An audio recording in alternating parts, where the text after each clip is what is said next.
दोस्तों हम लोग कभी किसी फंक्शन में जाते हैं, किसी पार्टी में जाते हैं, तभी आपने देखा है इतना शोरगुल वहाँ पे रहता है कि अपने आजू बाजू में कौन क्या बात कर रहा है हार्डली कुछ अपने समझ में आता है।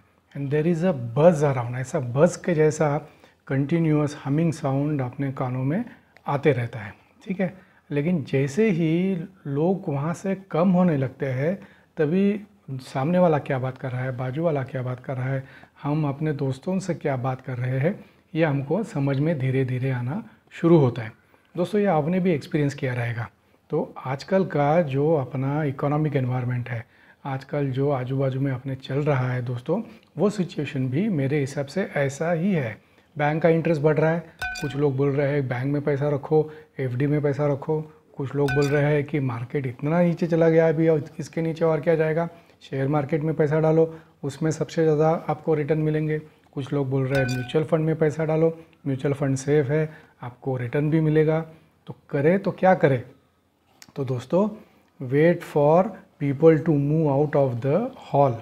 तो ये शांतता होने के लिए क्या करना है, ये वीडियो देखिए और अपने आप खुद से डिसाइड कीजिए कि आपको कहाँ पे पैसा इन्वेस्ट करना है, कहाँ पे पैसा इन्वेस्ट करने से आपको सेफ्टी भी मिलेगा, आपका कैपिटल का अप्रिसिएशन भी होगा और आपको कंटिन्यूस बेसिस पे अपने इन्वेस्टमेंट के ऊपर रिटर्न्स भी मिलेंगे। ठीक है, तो चलिए भीड़ से बाहर निकलते हैं और शांति से ये वीडियो देखते हैं और अपने लिए डिसाइड करते हैं कि हमको क्या करना है, कहाँ पे इन्वेस्ट करना है, कितना इन्वेस्ट करना है, कैसे इन्वेस्ट करना है। तो दोस्तों स्वागत है आप सभी का मेरे चैनल पे अकाउंटिंग बाय आपटे, और मेरा नाम है चारुदत्त आपटे। और जैसे कि आपको अभी मालूम हुआ ही रहेगा, आज का अपना टॉपिक है where should one invest. Bank FD में डाले, म्यूचुअल फंड्स में डाले या स्टॉक्स में डाले, या इसमें से कुछ भी ना करें, that is also one of the options. तो चलिए पहले बैंक एफडी के बारे में जानते हैं। दोस्तों बैंक एफडी मतलब क्या? एफडी मतलब क्या? Fix deposit. ठीक है, मतलब अपना पैसा सेविंग अकाउंट में से हमको फिक्स डिपॉजिट में for a pre determined time period and fix period हमको बैंक में रखना पड़ता है, that is called fix deposit. वो आप 7 दिन से लेके 5-6 साल तक भी उसको पैसा आप रख सकते हो। बैंक में पैसा रखने से क्या होता है, आपको बैंक इंटरेस्ट देता है। ठीक है, उसके ऊपर आपको बैंक कुछ रिटर्न देता है, पैसा देता है, that is called interest. As of now वो जो इंटरेस्ट परसेंटेज है वो 5% से 6.25% तक इंटरेस्ट रेट वेरी करता है, depending on the value of your fix deposit, depending on the time period of your fix deposit, depending on whether you are a senior citizen और not. दोस्तों आप FD online भी कर सकते हो, offline भी कर सकते हो। अगर ऑफलाइन करना है तो बैंक में जाना है, उनका फॉर्म भरना है और एफडी ओपन करना है। ऑनलाइन अगर करना है तो आप इंटरनेट बैंकिंग के थ्रू, मोबाइल ऐप के थ्रू भी कर सकते हैं।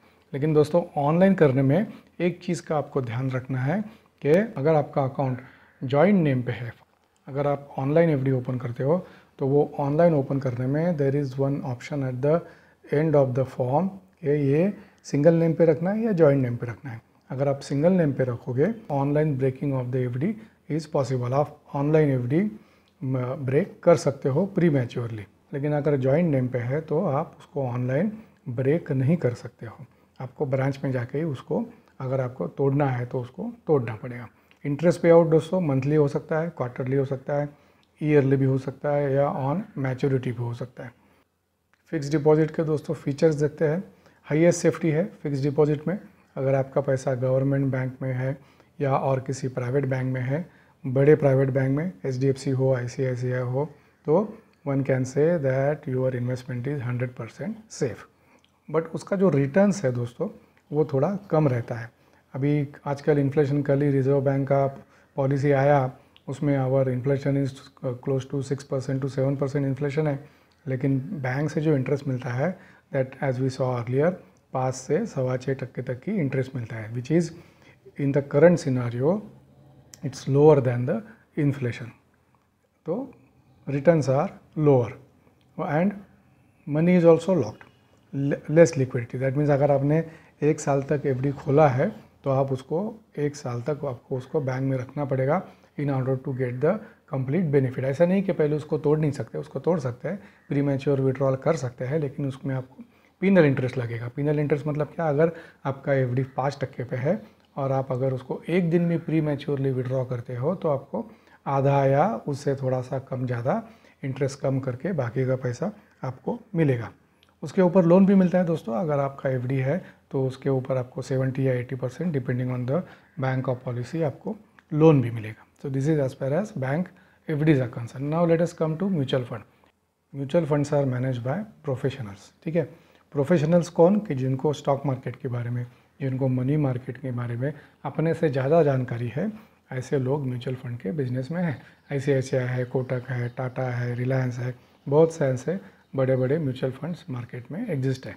म्यूचुअल फंड में दोस्तों बैंक एफडी से there are possibilities that one can get higher returns.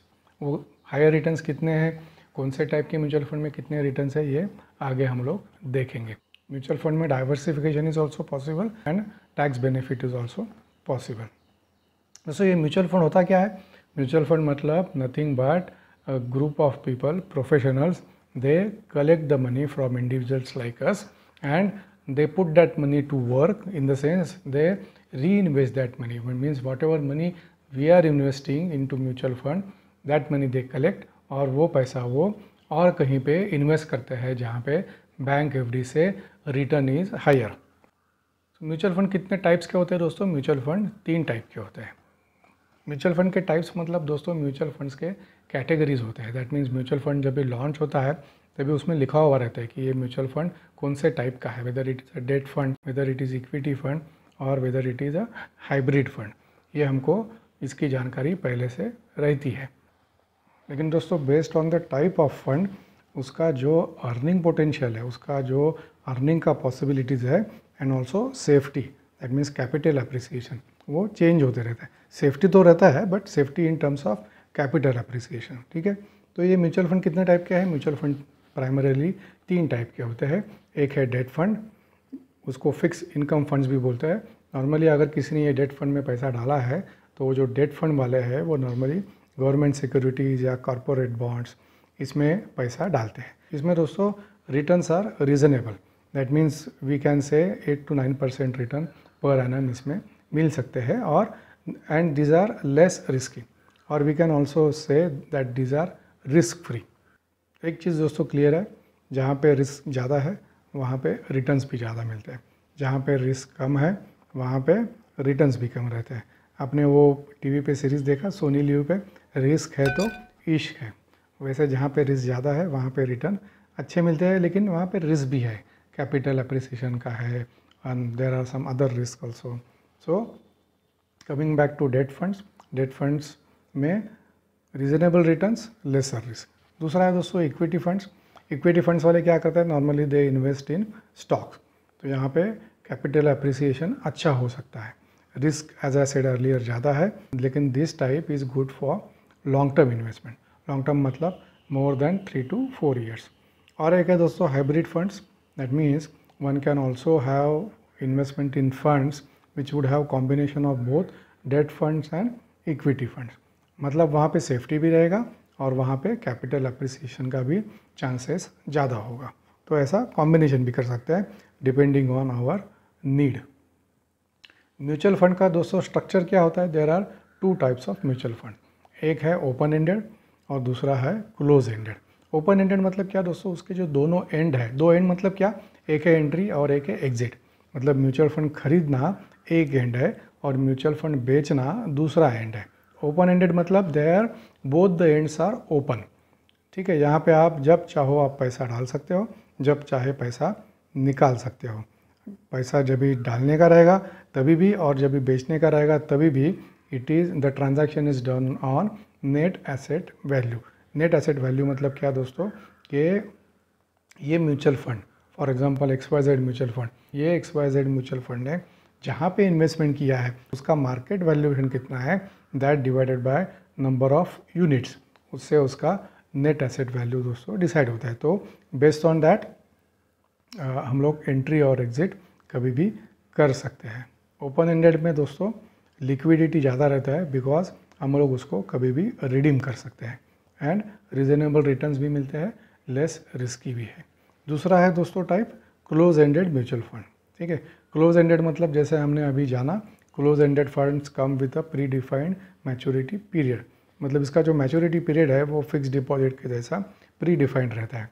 और investor can invest in this fund only when it is launch, मतलब जब भी लॉन्च होता है, हम टीवी पे एडवर्टीजमेंट देखते हैं, देखो ये फंड लॉन्च हो रहा है, ये फंड लॉन्च हो रहा है। वैसे क्लोज एंडेड फंड्स जब भी लॉन्च होते हैं तभी उसमें हम लोग पैसा डाल सकते हैं। This funds are also listed on stock market, but liquidity is lesser as इनका जो वॉल्यूम है ट्रेडिंग का वो कम रहता है। To sum up, close ended mutual funds are what? Close ended mutual funds are जहाँ पे entry and exit both are time bound, both are as per predetermined time. Maturity भी उसका फिक्स है, एंट्री भी fix है। जब भी open होगा तभी एंट्री, जब भी मैच्योरिटी होगा तभी एग्जिट। अभी म्यूचुअल फंड के दोस्तों कितने टाइप्स है? एक है ग्रोथ फंड। ग्रोथ फंड मतलब क्या? ग्रोथ फंड में दोस्तों कैपिटल अप्रिसिएशन अच्छा होता है ग्रोथ फंड्स में। दूसरा है इनकम फंड्स, जिनको स्टेबल इनकम चाहिए, जिनको गारंटेड इनकम चाहिए कि मुझे कम से कम इतना % रिटर्न चाहिए ही चाहिए, उनके लिए इनकम फंड्स आर गुड। तीसरा है दोस्तों लिक्विड फंड्स। ये लिक्विड फंड में दोस्तों क्या होता है ना कि अगर किसी के पास टेम्पररीली सरप्लस कैश है तो वो हमको टेम्पररी कहाँ पे पार्क करना है, तो liquid funds are good. Liquid fund जो है वो जो शॉर्ट टर्म मनी मार्केट होता है या ट्रेजरी बिल्स होते हैं या टर्म डिपॉजिट्स होते हैं which are temporary in nature, उसमें ये पैसा डालते हैं। चौथा है टैक्स सेविंग फंड्स दोस्तों, फॉर एग्जांपल ELSS, जिसमें हमको 80C के अंडर इनकम टैक्स कैलकुलेशन में 1.5 लाख तक बेनिफिट भी मिलता है। But this 1.5 lakh is also considering your other investments which fall under 80C। So growth fund में कैपिटल अप्रिसिएशन होता है अच्छी तरीके से, लेकिन वहाँ पे थोड़ा रिस्क भी ज़्यादा है। इनकम फंड्स में आपको कांस्टेंट रिटर्न मिलने के चांसेस ज़्यादा है, depending on the type of investment, कहाँ पे आपके म्यूचुअल फंड वालों ने पैसा डाला है उसके हिसाब से। Liquid funds for short term investment and tax saving funds ELSS also for long term investments. तो ये इतने टाइप्स के दोस्तों म्यूचुअल फंड्स होते हैं। अभी म्यूचुअल फंड के बारे में इतना हमने बात किया, लेकिन मेरे लिए क्या सूटेबल है ये मैं कैसे डिसाइड करूँ दोस्तों ये डिसाइड करने के लिए पहले ये डिसाइड करना बहुत ज़रूरी है कि मैं शॉर्ट टर्म के लिए इन्वेस्ट करना चाहता हूँ, मीडियम टर्म के लिए करना चाहता हूँ या लॉन्ग टर्म के लिए करना चाहता हूँ। अगर हम लोग शॉर्ट टर्म के लिए दोस्तों करना चाहते हैं, that means for 1 to 3 year, that means अगर समझो ये साल में मैंने डिसाइड किया कि अगले साल मुझे कहाँ पे ट्रिप पे जाना है, फॉरेन ट्रिप पे जाना है या और किधर जाना है, या मुझे कार ख़रीदना है अगले साल या 2 साल बाद, then this are all short term goals. तो ये शॉर्ट टर्म गोल्स के लिए according to me liquid funds हो, डेट फंड्स हो, where the volatility is less. ठीक है, वोलेटिलिटी लेस मतलब क्या कि जहाँ पे chances of capital depreciation are very minimum. मतलब अगर हमने लाख रुपए इन्वेस्ट किया है दोस्तों, तो ऐसा नहीं होना चाहिए कि मैं शॉर्ट टर्म के लिए तो डाल रहा हूँ, मुझे अगले साल लाख रुपया लगने वाला है, बट अभी बैंक में रखने से मैं म्यूचुअल फंड में डाल रहा हूँ, लेकिन जब भी मैच्योरिटी होगा ऐसा नहीं होना चाहिए कि लाख के बजाय मुझे 75,000 ही मिले। तो शॉर्ट टर्म अगर गोल है तो priority should be safeguarding the capital, safeguarding the money that we are investing and also to earn some return short term के लिए। तो शॉर्ट टर्म के लिए लिक्विड और डेट फंड जो है उसमें हम लोग पैसा डाल सकते हैं। बिकॉज क्या होता है कि अगर इमरजेंसी में अगर कुछ फंड्स चाहिए, देन दिस लिक्विड फंड्स हो या डेट फंड्स हो, उसका conversion is easily possible. Medium term goals है अगर दोस्तों 3 से 5 साल तक, कि मुझे 5 साल के बाद समझो घर लेना है या और कुछ बड़ी चीज़ करनी है कि जिसमें मुझे ज़्यादा पैसा लगने वाला है, then one can go for hybrid fund, that means combination of debt funds and equity fund, ये दोनों का कॉम्बिनेशन करके हम लोग ले सकते हैं, जिसमें कैपिटल अप्रिसिएशन भी होगा और स्टेबिलिटी भी होगा। डेट फंड्स के थ्रू स्टेबिलिटी आएगा एंड इक्विटी फंड्स के थ्रू कैपिटल अप्रिसिएशन भी अच्छा होगा। और अगर लेकिन दोस्तों लॉन्ग टर्म गोल्स है, मोर देन 5 ईयर्स, 5 साल, 10 साल, 15 साल के लिए अगर पैसा डालने का प्लान है, तो 100% without any other thought equity funds are best. तो अगर आपका लॉन्ग टर्म गोल है तो one can think of investing in equity funds only. तो टू सम अप, हम कितने टाइम पीरियड के लिए और क्या पर्पज़ के लिए इन्वेस्टमेंट करना चाहते हैं, according to that one can decide whether to invest in liquid और डेट फंड्स और हाइब्रिड फंड्स और इक्विटी फंड्स। तो दोस्तों ये था म्यूचुअल फंड के बारे में। अभी हम लोग आते हैं स्टॉक मार्केट। देखा दोस्तों, जैसे ही मैंने स्टॉक मार्केट बोला मन में लड्डू फूटा और एक चेहरे पे मुस्कान आ गई। क्यों आ गई? क्योंकि stock market has potential of unlimited profits and on the other hand unlimited loss is also possible. So one has to take utmost care while investing in stock market. Investments in stock market are subject to market risk. जैसा market ऊपर नीचे होगा वैसे अपना investment का value भी ऊपर नीचे हो सकता है। तो दोस्तों, first and foremost according to me क्या है? नॉलेज। इक्विटी मार्केट का अगर नॉलेज है तो ही इक्विटी मार्केट में इन्वेस्टमेंट करें, वरना इक्विटी मार्केट में इन्वेस्टमेंट ना करें। दोस्तों, मेरा एक वीडियो है जिसका लिंक मैं ऊपर आई बटन में देता हूँ। उसमें there are certain dos and don'ts of share market. वो मैंने एक 7-8 मिनट का वीडियो है, वो वीडियो भी आप फर्दर डिटेल्स के लिए देख लेना।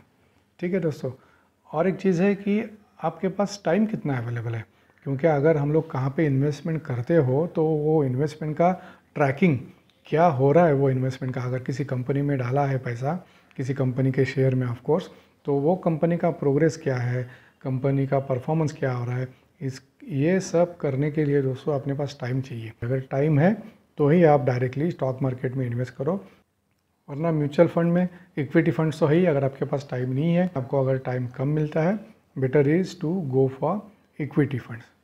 तीसरा है दोस्तों, पेशेंस होना चाहिए अपने पास। अगर पेशेंस है तो ही स्टॉक मार्केट में पैसा डालो, क्योंकि दोस्तों बहुत बार ऐसा होता है कि कंपनी अच्छा रहता है but due to external factors जो रेट में हमने शेयर खरीदा है उससे बहुत बार ऐसा होता है कि 10%, 20%, 30% भाव नीचे जाता है, and then we start panicking and then many of the cases people tend to book loss and exit temporarily और परमानेंटली फ्रॉम स्टॉक मार्केट। लेकिन अगर कंपनी अच्छा है दोस्तों तो ऐसा कभी नहीं करना है, पेशेंस रखना है। मैं आपको 2 शेयर के बारे में बताता हूँ जो मेरे पास थे, जिसमें मुझे थोड़ा सा अच्छा बेनिफिट भी हुआ, लेकिन अगर मैं अब तक उसको होल्ड करता तो वो बेनिफिट कई टाइम्स मुझे मिलता। एक है दोस्तों प्राज इंडस्ट्रीज़, मैंने 60 रुपये में लिया था। मैं तो ट्रेडिंग करता हूँ, 70-80 में बेच दिया, आज 350-400 रुपया है। ओलेक्ट्रा करके एक कंपनी है, 150 रुपये के आसपास था। कोविड के टाइम पे वो 80-90 रुपये पे नीचे आया, वापस ऊपर गया, मैंने 0 पे निकाल दिया, आज 700 रुपये आया दोस्तों।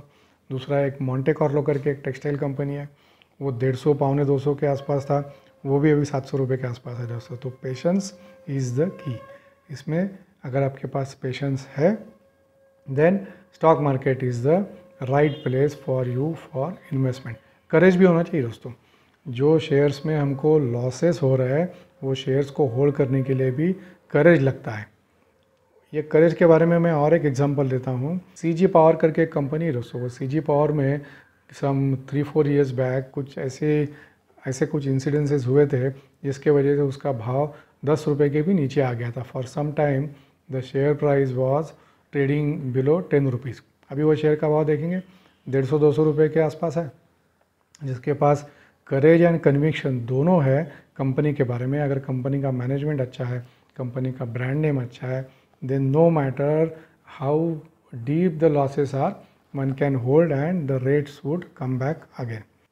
और एक चीज़ दोस्तों इम्पोर्टेंट, पैसा होना चाहिए। बैंक अगर एफडी करना है तो भी पैसा चाहिए, म्यूचुअल फंड में भी पैसा चाहिए, लेकिन शेयर मार्केट में दोस्तों having extra money to invest is very very important. Because जैसे मैंने बोला शेयर मार्केट में पेशेंस चाहिए, करेज भी चाहिए। ऐसा नहीं कि आज हमने 100 में ख़रीदा वो तुरंत कल से 105, 110, 120 बढ़ने वाला है। वो नीचे भी जा सकता है, ऊपर भी जा सकता है, लेकिन नीचे भी जा सकता है। तो नीचे जाने के बाद one should have the holding power. That is what I mean here bye money power. आपके पास होल्डिंग पावर होना चाहिए, मतलब अगर 1 साल तक वो शेयर आपको होल्ड करना पड़ा तो उतना ही पैसा डालो कि जो पैसा आपको नियर फ्यूचर में लगने वाला नहीं है। And last but not the least, छोटा चीज़ है, आपके पास डीमैट अकाउंट होना चाहिए if you want to invest in stock market and also in money market. तो इतना सब सुनने के बाद दोस्तों पैसा डालूँ तो कहाँ डालूँ? बैंक में डालूँ, म्यूचुअल फंड में डालूँ या स्टॉक मार्केट में डालूँ? So let us start with our usual conclusions. दोस्तों रिटर्न एक्सपेक्टेशन क्या है? कुछ लोगों का ऐसा होता है, मुझे 10% मिला, मुझे जितना इन्फ्लेशन उतना पैसा मिला, आई एम हैप्पी। तो आपका रिटर्न एक्सपेक्टेशंस क्या है? अगर आपके रिटर्न एक्सपेक्टेशंस हाई है और if you are also able to take risk, अगर आपका रिस्क कैपिटेट भी अच्छा है, देन आप स्टॉक मार्केट में डायरेक्टली इन्वेस्ट कर सकते हो, या म्यूचुअल फंड्स में जो ग्रोथ फंड्स है या जो इक्विटी फंड्स है उसमें हम पैसा डाल सकते हैं। दोस्तों age is also very important. हम क्या एज में एंट्री कर रहे हैं। अकॉर्डिंग टू मी दोस्तों ना, जब तक आपका सैलरी इनकम भी चालू है, जब तक आपका फिक्स इनकम भी चालू है, you can take more risk. That means higher risk is possible when a recurring income side by side, salary हो या और किसी बिजनेस से हो या और कुछ इनकम हो, अगर if there is a assurance of continuous income, then your risk appetite according to me increases. तो वो केस में more focus can be on stocks and mutual funds. लेकिन अगर एज अपने हाथ में नहीं है, दैट मीन्स 60 प्लस है, रिटायर्ड है, ज़्यादा टेंशन लेने का ज़रूरत नहीं है, शांति से बैंक एफडी में पैसा रखो या म्यूचुअल फंड में डालो, या अगर स्टॉक मार्केट में डालना ही है तो जो अच्छे स्क्रिप्ट्स है, जिसको ब्लू चिप वाले शेयर्स बोलते हैं विथ हाई डिविडेंड यील्ड्स, उसमें पैसा डाल सकते हैं। और एक चीज़ है दोस्तों, types and duration of goal, मतलब कितने टाइम के लिए मुझे पैसा डालना है और मेरा पैसा डालने का पर्पज़ क्या है। That also would determine whether one should invest in bank FD, mutual funds और स्टॉक। जैसे हमने स्टार्टिंग में देखा कि मेरे गोल्स और वो गोल के लिए मेरा टाइम पीरियड कितना है, उसके हिसाब से हम one can decide where to put money. दोस्तों और एक चीज़ इंपॉर्टेंट है जो मेरे हिसाब से बहुत ही इम्पॉर्टेंट है कि मेरा बैकग्राउंड क्या है। अकॉर्डिंग टू दैट दोस्तों ना, अपना एक माइंडसेट रहता है। अगर स्पोर्ट्स वाला कोई आदमी रहेगा ना दोस्तों, तो अकॉर्डिंग टू मी स्पोर्ट्स वाले लोगों का risk taking ability is higher. तो अपना जो नेचर है ना खुद का, बेस्ड ऑन आवर बैकग्राउंड, उसके हिसाब से भी we should decide where to put our money. अगर अपना रिस्क टेकिंग एबिलिटी अच्छा है, डर नहीं लगता है, पैसा मिला तो मिला, गया तो गया, ऐसा है, स्टॉक मार्केट में डालो। अगर हम लोग एवरेज लेवल पे है with respect to our risk and our thinking, mutual fund में डालो। ज़्यादा रिस्क नहीं लेने का है बाबा, मार्केट सडनली नीचे आ गया क्या करेंगे, तो म्यूचुअल फंड में डालो। और उतना भी रिस्क नहीं लेना है तो बैंक एफडी में डालो। और one can also have a mix of all three, और एटलीस्ट थोड़ा बैंक एफडी में डालो, थोड़ा म्यूचुअल फंड में डालो, थोड़ा स्टॉक्स में डालो। तो जैसा हमने एज की बात की दोस्तों, according to me, if you are starting at a young age, take more risk, invest in stocks. If let us say 35 plus के हो, 35 प्लस में इसलिए बोल रहा हूँ क्योंकि तब तक नॉर्मली शादी हो जाता है, तब तक बच्चे हो जाते हैं, पेरेंट्स का एज भी थोड़ा बढ़ता है, तो अपना risk taking ability also comes down with increase in our age. तो देन स्मॉल अमाउंट स्टॉक्स में डालो, ज़्यादा अमाउंट म्यूचुअल फंड में डालो। 45-50 प्लस है, then one should have a correct balance in bank FD, mutual fund and stock. And I would rather say more than half the money keep in bank FD, और mutual fund जो debt funds के ऊपर जिसका ज़्यादा focus है, ऐसे वाली mutual fund में ज़्यादा पैसा डालो। स्टॉक्स में भी 20-25% स्टॉक्स में डालो। और सबसे इम्पोर्टेंट दोस्तों, stocks with high dividend yield. ऐसे बहुत से स्टॉक्स हैं जिनके ऊपर मेरा भी एक नेक्स्ट वीडियो आएगा कि जिसका डिविडेंड यील्ड जो है दोस्तों, that is 10% plus. That means अगर आप 100 रुपये का शेयर लेते हो तो साल भर में आपको 10 से 11 रुपया गारंटेड उसके ऊपर बाय वे ऑफ डिविडेंड, भले कैपिटल एप्रिसिएशन ना हो, बाय वे ऑफ डिविडेंड उतना पैसा आपको डेफिनेटली मिलेगा। But as I said earlier, stock market में investment is subject to risk, उसमें कैपिटल इरोजन का भी रिस्क रहता है। कभी कभी ऐसा भी होता है कि आपको 10 रुपये डिविडेंड में मिलेगा, लेकिन stock price comes down by 20%। Then comes in picture patience and courage. तो ये सब चीज़ों का अगर कॉम्बिनेशन आपके पास है, स्टॉक्स में पैसा डालिए, स्टॉक में लॉन्ग टर्म इन्वेस्टमेंट के लिए पैसा मिलता है। If one selects good quality stock. अगर रिस्क थोड़ा सा कम लेना है, म्यूचुअल फंड में डालो, बिल्कुल नहीं लेता है तो बैंक एफडी में डालो। मैं क्या करता हूँ, मेरे पास दोस्तों कॉम्बिनेशन है, मेरा बैंक एफडीज़ और स्टॉक्स में। म्यूचुअल फंड में नहीं करता हूँ क्योंकि मुझे स्टॉक्स के बारे में, मुझे स्टॉक मार्केट के बारे में जानकारी है, तो मैं स्टॉक मार्केट में डायरेक्टली इन्वेस्टमेंट करता हूँ। जिसको भी अगर स्टॉक मार्केट के बारे में ज़्यादा जानकारी नहीं है तो पहले सीखे, नॉलेज इज़ द की। अगर नॉलेज है तो ही स्टॉक मार्केट में आइए, नॉलेज नहीं है, आपके पास टाइम नहीं है, आपका अगर रिस्क कैपिटल थोड़ा कम है, then have a combination of bank FD and mutual fund, don't invest in stock market. So दोस्तों ये था आज का अपना टॉपिक। मैं आशा करता हूँ ये टॉपिक आपको पसंद आया रहेगा। अगर आपको पसंद आया है तो please do like, share and subscribe to my channel accounting by Apte A+A। दोस्तों वीडियो को लाइक ज़रूर करना, क्योंकि अगर आप वीडियो को लाइक करोगे तो यूट्यूब में जो एल्गोरिदम रहता है उसको समझता है कि viewers are liking my video, तो YouTube on its own suggested videos में ये मेरा वीडियो बाकी लोगों को भी पुश करेगा कि ये वीडियो देखिए, क्योंकि इसको लाइक्स और व्यूज़ ज़्यादा आ रहे हैं। So thank you very much for your time. See you in next video.